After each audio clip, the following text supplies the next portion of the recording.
बतलाता हूँ, ध्यान से सुनो।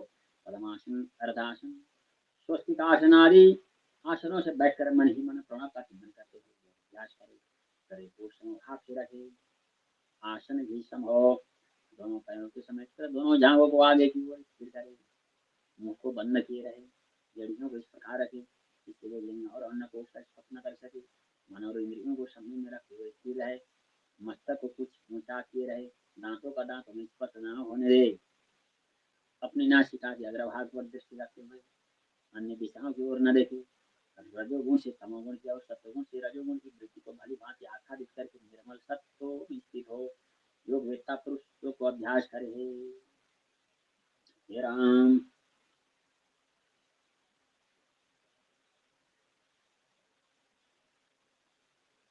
हे हरे। इंद्रिय प्राण आदि और मन को उनके विषयों से हटाकर प्रत्याहार आरंभ करे।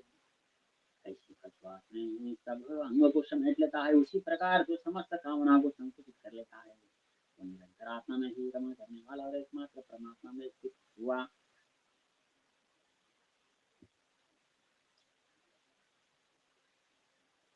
पुरुष अपनी आत्मा में ही आत्मा का साक्षात्कार करता है।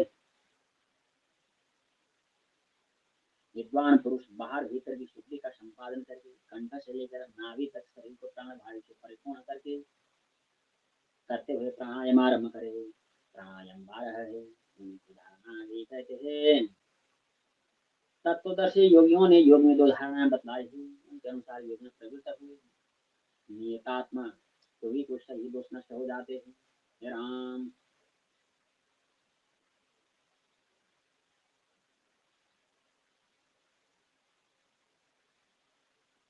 वो परब्रह्म परमात्मा को और प्राकृतिक गुणों को पृथक पृथक देखता है।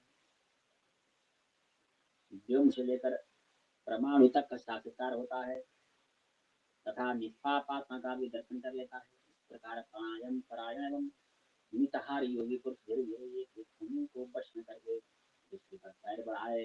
जैसे महल में जाते समय एक एक सीढ़ी को पार करके दूसरी पर पार चढ़ा जाता है, जो भूमि आपने वश में नहीं हुई है उसमें जाने से वो दोष रोग आदि दुख तथा मोह को बढ़ाती है, अतः उस पर न चढ़े। प्राणवायु के निरोध को प्राणायाम कहते हैं। अपने मन को संयम रखने वाली योगी को शब्द आदि विषयों की ओर जानने वाली इंद्रियों को इनके ओर से योग द्वारा प्रत्याहारित निवृत्त करते हैं, इसीलिए ये प्रत्याहार कहलाता है। हे राम। हे हरे। योगी महर्षियों ने इस विषय में ऐसा उपाय भी बताया है जिससे योग अभ्यासी पुरुष रोग आदि दोष नहीं होते। जैसे जला के मनुष्य यंत्र और नली आदि की सहायता से धीरे धीरे जल पीते हैं, उसी प्रकार योगी पुरुष श्रम को देखकर धीरे धीरे वायु का पान करे। में तदंतर तीसरे स्थान बक्से स्थल में, उसके बाद क्रमशः कंठ मुख नासिका के अग्रभाग में नेत्र के मध्य भाग तथा मस्तक में प्राणवायु को धारण करे। उसके बाद परब्रह्म परमात्मा में उसकी धारणा करनी चाहिए। सबसे उत्तम धारणा मानी गई है। इन 10 धारणाओं के प्राप्त होकर योगी अविनाशी ब्रह्म की सत्ता को प्राप्त होता है। हे राजन, सिद्धि की इच्छा रखने वाला योगी पुरुष बड़े आदर के साथ योग में प्रवृत्त हो। वो अधिक खाए पिए अथवा खाली पेट थका और व्याकुल चित्त न हो। जब अधिक सर्दी या अधिक गर्मी पड़ती हो, सुख दुख आदि दोनों की प्रबलता हो अथवा बड़े बुजुर्ग आदि चलती हो, ऐसे अवसरों पर ध्यान परायण होकर योग का अभ्यास नहीं करना चाहिए। कोलाहलपूर्ण स्थान में आग और पानी के समीप पुरानी गौशाला में चौराहे पर सूखे पत्तों के ढेर पर नदी में शमशान भूमि में जहाँ सर्पों का निवास हो। हे राम। हे नैनाभिराम।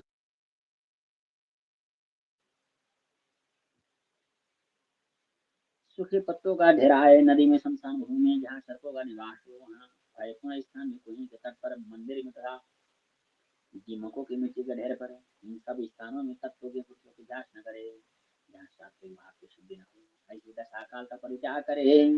योग में असत वस्तु का दर्शन भी निषिद्ध है, अतः उसे भी छोड़ दो। प्रवाह न करके योग अभ्यास आरम्भ करता है, उसे कारण दूर डालने के लिए बहरापन, जड़ता, स्मरण शक्ति का नाश, गूंगापन, अंधापन और दूर आदि अनेक दोष तत्काल प्रकट हो जाते हैं। इसलिए तो पूज्य गुरुदेव भगवान ने कहा व्यक्ति और स्थान, देश काल, वस्तु ये सब अनुकूल हो तब आरंभ होता है। फिर हम यदि प्रमाद वश योगी के सामने ये दोष प्रकट हो तो उनका नाश करने के लिए जिस चिकित्सा की आवश्यकता है उसे सुनाओ। यदि बात रोग, गुल्म रोग, उदावत उदार संबंधी रोग तथा और कोई उदर संबंधी रोग हो जाए तो उसकी शांति के लिए घी मिलाई हुई जो कि गरम गरम लपसी खा ले अथवा केवल उसकी धारणा करे। तो हुई वायु को निकालती है और वायु गोला को दूर करती है। तो रुकी हुई वायु को निकालती है, वायु गोला को दूर करती है।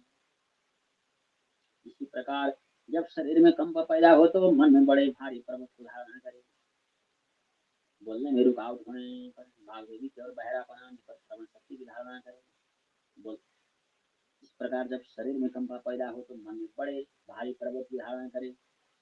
उनको कंपन बाहर निकालने के लिए बोलने में रुकावट होने पर भाग देवी की और बहरापन आने पर श्रवण शक्ति की धारणा करे। इसी प्रकार क्या पीड़ित होने पर की धारणा करेगी। यहाँ पर आम का फल रखा हुआ है और उसे रस मिल रहा है। तात्पर्य है कि किस किस अंग में रोग पैदा हो वहां वहां उसमें लाभ पहुंचाने वाली धारणा करें। गर्मी में सर्दी की और सर्दी में गर्मी की धारणा करें। धारणा के द्वारा ही अपने मस्तक पर काठ की कील रख कर दूसरे काष्ठ के द्वारा उसे फूकने की भावना करे। धारणा के द्वारा ही अपने मस्तक पर काठ की कील रखकर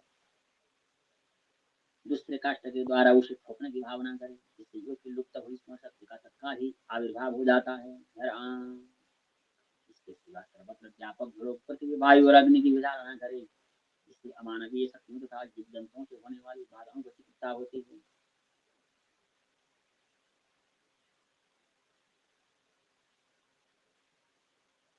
हरे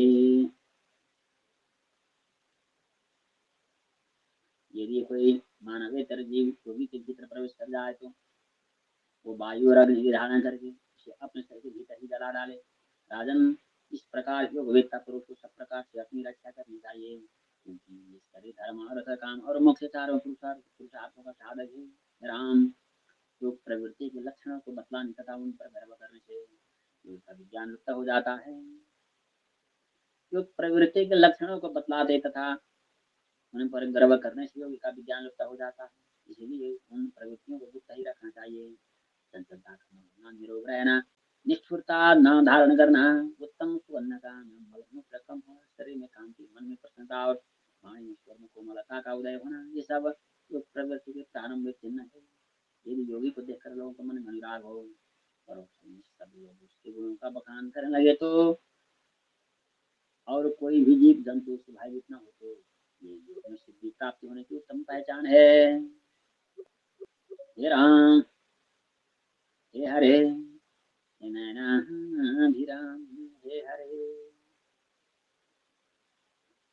जिससे अत्यंत भयानक सर्दी गर्मी आदि से कोई कष्ट नहीं होता तथा ये दुष्टों से भयभीत नहीं होता, सिद्धि उसके निकट खड़ी है। हे राम, हे हरे, हे नैनाभिराम। भूतानि दुर्गा भुवनानि दुर्गा स्त्रीण रक्षापि पशुश्च दुर्गा ये भूरि संतोषय दुर्गा दुर्गा स्वरूपा परम मुक्तिं श्री श्रीमद जगत गुरु श्री शंकराचार्य भगवान गुरु जय हो।